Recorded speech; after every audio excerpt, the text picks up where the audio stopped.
Dans cette leçon, on va continuer notre exemple pratique avec TensorFlow, donc partie 2. Cette fois-ci, on va créer des perceptrons multicouches. Donc, le premier, ça va être une couche cachée, donc intermédiaire, une seule couche. Et le deuxième exemple, ça va être un perceptron multicouche, un MSP, toujours les deux MSP, donc MLP, donc multilayer perceptron. Mais celui-là, le deuxième, on va créer deux couches cachées. Donc le premier, ça va être un multicouche, donc perceptron multicouche avec une seule couche cachée. Et le deuxième, ça va être un perceptron multicouche avec deux couches cachées. Et vous allez voir la différence, l'intérêt d'ajouter des couches cachées. Bon, pour le multicouche, avec une couche cachée, donc on va utiliser un réseau de neurones MLP, donc multi-layer perceptron.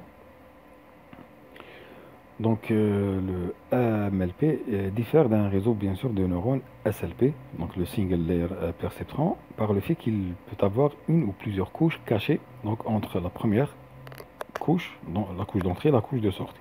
Il y a des couches à l'intérieur cachées. Donc pour construire ce modèle, contrairement au précédent, donc possède une couche cachée de deux neurones. Donc voilà, on va créer une couche cachée à l'intérieur de deux neurones. Donc c'est la même façon, donc c'est similaire que pour créer le SLP, le single, mais avec une couche bien sûr dense intermédiaire. Donc bien sûr, on va importer les modules, donc Tensor, NumPy et Matplotlib pour l'affichage graphique, ainsi que on va paramétrer l'environnement de la variable d'environnement, donc pour éviter les erreurs, le plantage de notre code avec un notebook. Voilà. Ensuite, on va créer les données d'entraînement, donc le X et Y. X, c'est des points, donc avec des coordonnées X et Y. Et le Y, ça va être l'étiquette pour les classes. Donc ici, premier point, c'est la classe 1. Et les 5 suivants, c'est la classe 2. Voilà. Voilà, j'ai affiché les deux. Donc ça, ce sont les caractéristiques, les observations ou les données coordonnées. Et ça, c'est les étiquettes. On va les transformer en TensorFlow. Voilà, je les ai transformés en TensorFlow. Ensuite, bien sûr, qu'est-ce que je vais faire? Je vais créer le réseau de neurones artificiel. Donc, je vais faire appel à Keras. Donc, le modèle, je vais lui donner toujours le mot variable modèle égale tf.keras.séquentiel. Donc, je vais créer les couches. Donc comme je vous ai déjà expliqué, donc il contient trois couches. Une couche d'entrée, une couche intermédiaire cachée et une couche de sortie. La première entrée contient deux neurones, dense 2. Et la deuxième, c'est couche cachée, une seule, qui contient deux neurones. Et la troisième, une sortie, deux neurones.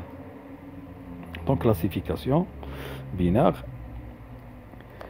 L'étape suivante consiste à compiler bien sûr notre modèle. Donc bien sûr la compilation, ça veut dire configurer le processus d'apprentissage avec les paramètres, donc pour diminuer pour le rendre plus performant avec l'optimiseur, l'algorithme Adam. Je vais utiliser l'algorithme Adam qui est simple et vraiment populaire. La fonction donc de perte, donc ça va être binary cross entropy, et bien sûr la métrique pour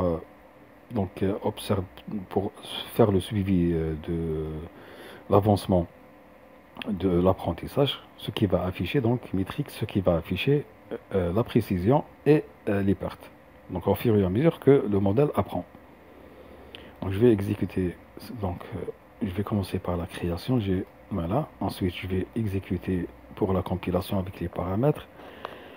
Maintenant, qu'est-ce qu'on va faire? On va entraîner notre modèle, bien sûr, avec fit, et je vais mettre les résultats de l'entraînement donc dans une variable h. Ensuite, que je vais afficher donc à travers un graphique, je vais afficher l'avancement de mon modèle, donc comment il a appris donc les étapes d'apprentissage. Donc, bien sûr, comme pour l'exemple précédent, le single layer perceptron, donc monocouche. Je vais utiliser les époques, je vais utiliser les valeurs de perte, loss, et je vais utiliser la précision pour ensuite les afficher dans un seul graphe et voir comment le modèle a le processus d'apprentissage de mon modèle. Bien sûr, fit, je vais lui passer les tenseurs d'entraînement, les features et les labels, et je vais choisir 2000 itérations, donc époque. Donc je lance l'exécution du code.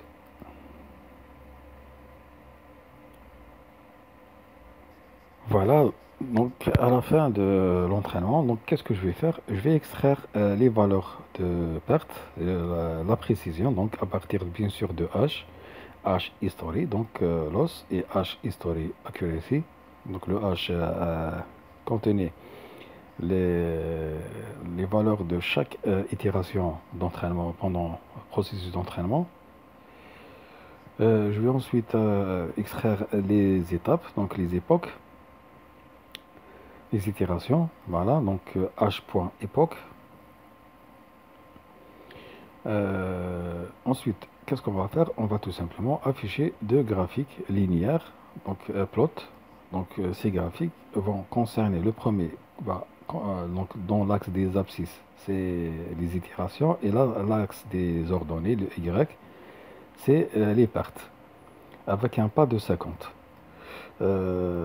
points sous forme de points et avec le label perte loss. Deuxième graphique, c'est toujours les abscisses, donc c'est les itérations, et les ordonnées, c'est la précision avec un plus pour symbole et pour un label accuracy. Le titre des ordonnées, c'est loss accuracy, le titre des abscisses, c'est époque, et avec une légende. Donc j'exécute et voici le résultat. Donc là j'ai deux graphiques. Le premier, le bleu, c'est les pertes, et le plus, le orange, c'est les précisions. Donc vous remarquez ici que j'ai bien sûr des pertes qui se rapprochent de 0, c'est 0, se rapprochent de 2, de 0 plutôt. Donc ça c'est un bon signe. Donc vous voyez que l'apprentissage a été par rapport à l'ancien, donc le simple, voilà, donc voilà. Donc vous remarquez que les pertes, la fonction de perte, donc la valeur des pertes, concernant le réseau de neurones simple couche, a été, on peut dire que voilà, l'apprentissage était un petit peu lent. Voilà, vous voyez ici que la diminution n'est pas directe, donc elle n'est pas rapide. Elle est progressive, mais concernant avec une couche intermédiaire, vous voyez que l'apprentissage était rapide, donc les pertes ont rapidement diminué. Donc on peut dire que à partir de, je crois, de 1000 itérations, c'est bon, le système il est prêt. Et concernant la précision, vous voyez que directement a atteint la valeur 0,9, donc c'est presque 1. Donc à 250 itérations, il a atteint presque 1. Alors que celui-là, voilà, c'est presque la même chose, la précision. Mais concernant les pertes, donc elles n'ont pas atteint un bon chiffre. Donc normalement, plus c'est faible, plus c'est mieux. Mais c'est à partir de 1500 que l'apprentissage dans notre modèle est devenu performant. Alors que celui-là, c'est à partir de 750, à peu près 1000, voilà, que le système est déjà performant.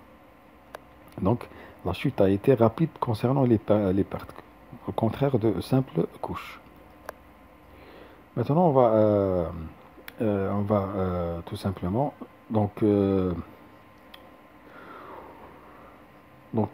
même un réseau neuronal plus complexe présente différentes étapes d'apprentissage. Dans ce cas, le choix de 2000 époques était fondamental pour accroître la capacité de prévision du modèle. Voilà. Donc à partir de 1000, déjà voilà, les pertes auraient été plus de 0,2, donc ça fait rien. Donc maintenant on va tester. On va tester notre modèle. Donc on va créer des données de test. On va les convertir en tenseurs. Maintenant, qu'est-ce qu'on va faire? On va faire l'évaluation. Donc on va tester avec bien sûr les valeurs les tenseurs de test. Et donc on va extraire les valeurs des pertes, la perte et les valeurs de précision. Donc je lance l'évaluation, le test. Donc la précision a une valeur de 1, c'est bien, alors que les pertes c'est 0,09. Donc concernant le simple couche, les pertes étaient de 0,12. Alors qu'avec une couche intermédiaire cachée, c'est 0,09. Donc vous voyez que les pertes sont encore plus faibles et plus performantes, donc plus proches de zéro. Donc ça, avec une seule couche intermédiaire, on a diminué les pertes que un réseau de neurones simple couche. Voilà, donc la précision c'est la même, mais les pertes c'est une valeur meilleure. Donc avec une couche intermédiaire, on a eu des pertes avec des valeurs plus faibles qu'avec une simple couche. Voilà. Maintenant, on va créer un autre réseau de neurones artificiels, donc un perceptron toujours multicouche, un MLP, mais cette fois-ci avec deux couches cachées intermédiaires. Donc on va avoir au total quatre couches. Donc pour le faire, donc, je vais créer les couches avec séquentiel de Keras. Donc la première couche d'entrée, deux neurones. Maintenant, la deuxième couche intermédiaire cachée, elle va contenir 4 neurones. Hein. Ensuite, la deuxième couche cachée, donc la troisième couche ou la deuxième couche cachée, elle contient 2 neurones et bien sûr la couche de sortie, 2 neurones. Je vais lancer la compilation avec les mêmes paramètres. Donc je lance le code. Très bien. Maintenant, on va entraîner notre modèle MLP, bien sûr avec fit.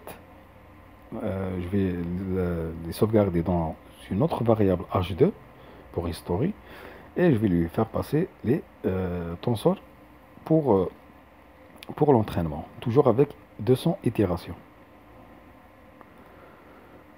Voilà. Voilà, donc pour ce modèle également, vous pouvez analyser la phase d'apprentissage donc avec sous graphique. Donc on va extraire les pertes, la précision, donc la progression des pertes et de la précision pour chaque époque, pour chaque itération bien sûr. Donc chaque paramètre, je vais dans chaque paramètre, plutôt chaque résultat, je vais le mettre dans une variable correspondante et je vais afficher deux graphiques avec plot. Celui-là c'est pour les pertes, celui-là c'est pour la précision, les titres des axes et la légende. Voilà. Et bien tout simplement, donc là, la chute a été rapide, donc l'apprentissage a été plus rapide que un réseau de neurones avec une seule couche intermédiaire et bien sûr avec plusieurs neurones pour la couche intermédiaire. Donc on a ajouté deux neurones supplémentaires pour la première couche cachée, donc on a eu quatre neurones pour la première couche cachée et plus la deuxième couche cachée. Donc, vous voyez que l'apprentissage a été plus rapide. Donc, à partir de 500 à peu près, donc comme le modèle a donné des résultats performants. Donc, vous voyez que la précision directement, elle est stable, hein, elle est proche de 0,9. Voilà. Donc, dès le début, donc c'est 0,9 la précision et l'apprentissage à partir de 500 ou 600. Les pertes ont été vraiment diminuées d'une façon drastiquement. Voilà, donc on peut dire que plus il y a de neurones, plus il y a de couches et plus l'apprentissage est rapide. Donc en exécutant le code, vous obtiendrez un tracé de la tendance de la perte et de la précision pendant la phase d'apprentissage. Voilà, pour un MLP à deux couches cachées. Donc d'après ce graphique, l'apprentissage dans ce cas est beaucoup plus rapide et dans le cas précédent, à 1000 époques, tout irait bien. Donc voilà, ça c'est voilà, donc vous voyez, la chute a été drastique, hein, rapide. Donc l'apprentissage est donc là, c'est un petit peu moins rapide que ce graphique. Voilà, qui est vraiment rapide. Alors là, la précision, c'est dès le début, on a eu une bonne précision. Voilà. Ok. Donc maintenant, on va lancer l'évaluation. Donc j'exécute l'évaluation avec les valeurs de test. Et vous voyez que j'ai 0,09 pour les pertes, L'autre, c'était combien? C'était voilà 0,0981. Et là, c'est 0,0953. Donc, c'est encore plus faible. C'est encore plus proche de zéro. La précision, elle est toujours meilleure. Donc, 1. Donc, la perte optimisée est la meilleure obtenue jusqu'à présent. Voilà, c'est la meilleure perte pour ce modèle à deux couches intermédiaires. Et seulement à 700 époques. Donc, bon, 51, ça c'est pour en général. Donc, contre 0,16 par exemple pour le cas à 2000 époques. Donc il est clair que l'ajout de la couche cachée de 4 neurones a rendu le modèle plus rapide et plus efficace.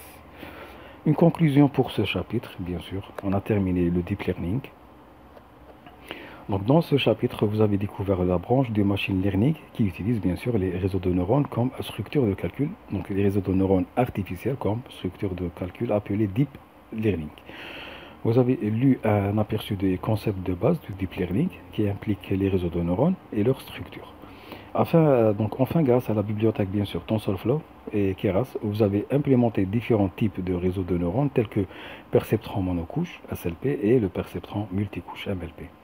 Donc le deep learning avec bien sûr toutes ces techniques et algorithmes, c'est un sujet très vaste, très complexe.